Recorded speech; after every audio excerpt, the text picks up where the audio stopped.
یہ ایک بڑا کانفلکٹنگ سی صورتحال ہے، اور اس پہ اگر آپ فرمائیں کہ یہ کیا وجہ ہے کہ اب یہ جو حکومت کے لوگ باقاعدہ جو بات کر رہے ہیں کہ ایکسیس بھی دیا گیا تھا، پھر وہ ایکسیس ڈینائی بھی ہوا، ویٹو کیا گیا علیمہ صاحبہ کی طرف سے. یہ گورنمنٹ کے کئی لوگ، محسن نقوی، طارق فضل صاحب، دونوں یہ بات کرتے ہوئے نظر آ رہے ہیں. What's the reason? اور ابھی جیسے اس میں بھی صحت کی صورتحال پہ بھی کانفلکٹنگ ویوز ہیں. دیکھیں، ایک بات تو یہ ہے کہ مطلب فیملی کی کنسرنز تھیں کہ جی ہمیں حکومت کے اوپر ٹرسٹ نہیں ہے، اس لیے جو ہم آپ کو لوگ فیملی کے بتائیں گے ان کو کائنڈلی شامل کیا جائے. اس میں شاید ایک ڈاکٹر عظمیٰ صاحبہ تھی جو خان صاحب کی بہن ہے، اور ایک ڈاکٹر برکی ہیں، نوشیروہ برکی، وہ خان صاحب کی کزن ہے. اس کو جو ہے حکومت نے ڈینائی کیا، اور اس کے بعد جو ہے وہ چیزیں آگے پیچھے ہو گئیں. میرا اپنا یہ خیال ہے کہ اتنی چھوٹی چیز کے اوپر جو ہے سختی برتنا وہ جائز نہیں تھی. اگر ان کو ایکسس دے دی جاتی، الاؤ کر دیا جاتا تو زیادہ اچھا ہوتا.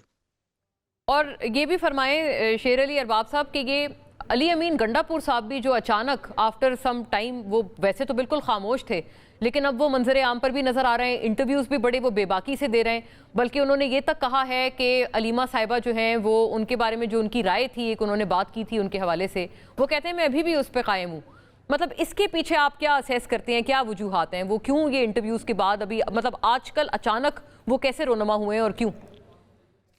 اچھا دیکھیں، علی امین صاحب جب چیف منسٹر نہیں رہے تو کافی عرصے تک وہ غالباً ڈی آئی خان میں تھے. کبھی بیچ میں ایک آدھ دفعہ پشاور اسلام آباد آئے تو مجھے نہیں پتا.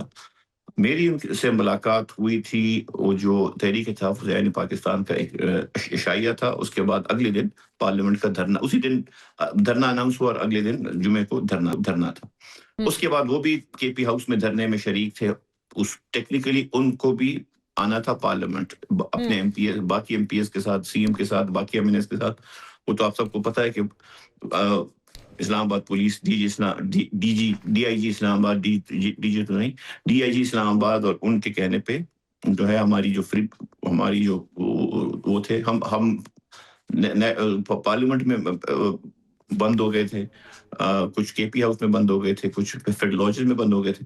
سو اس کے بعد اوبیسلی ان کو پھر اپروچ کیا گیا ڈفرنٹ اینکرز نے، جو انہوں نے باتیں کی ہیں.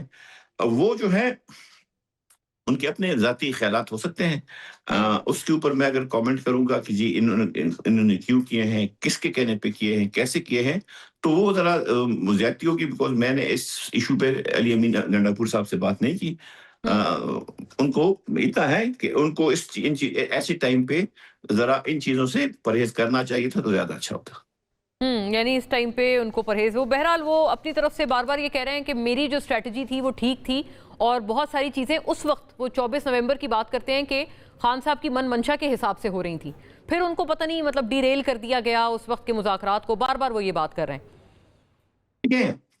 اب یہ تو دیکھیں، اب سبجیکٹو بات ہے نا. اگر اس چیز کو ہم لے لیں کہ جی وہ کیسے بہتر تھا ان کا ٹائم اور اس ٹائم کیا بہتر تھا، اس کے اوپر تو مطلب ہے کامنٹ کرنا ذرا عجیب ہے. لیکن یہ بات ہے کہ تقریباً آخر ان کی ٹینیور کے آخر کو چھوڑ کے ملاقاتیں جو ہے خان صاحب کے ساتھ زیادہ ہوا کرتی تھی، اور وہی سلسلہ اگر کنٹینیو ہوتا تو نہ یہ ہیلتھ کا ایشو آتا، نہ کوئی اور ایشو آتا، نہ کوئی فیملی کا عدم اعتماد آتا ڈاکٹرز کے اوپر یا سرکار کے اوپر. لیکن وہ جو ایک بیسک ان کی بنیادی ہیومن رائٹ ہے جو وہ ان سے ڈینائی کی گئی، تو اس کے بعد جب آپ کو پتہ نہیں لگتا، جب ایکسس نہیں ہوتا، تو کہیں سے کچھ بھی رومر آ جائے کہ جی ان کو تو آنکھ ضائع ہو گئی ہے، ان کو تو زہر کا ٹیکہ لگایا جا رہا ہے، ان کی جان خطرے میں، تو اس کے اوپر پھر یہ جو ریئیکشن آتا ہے یہ بڑا فطری ہے. اگر ریگولر میٹنگز وغیرہ جو ان کا حق بھی ہے، کوئی کسی سے کوئی فیور نہیں چاہتے، نہ کوئی ہم کسی سے چاہتے ہیں، اور اس میں عدالتوں کے احکامات بھی موجود ہیں. اگر وہ چیزیں ڈینائی ہوتی ہیں تو یہ چیزیں تو ہوں گی.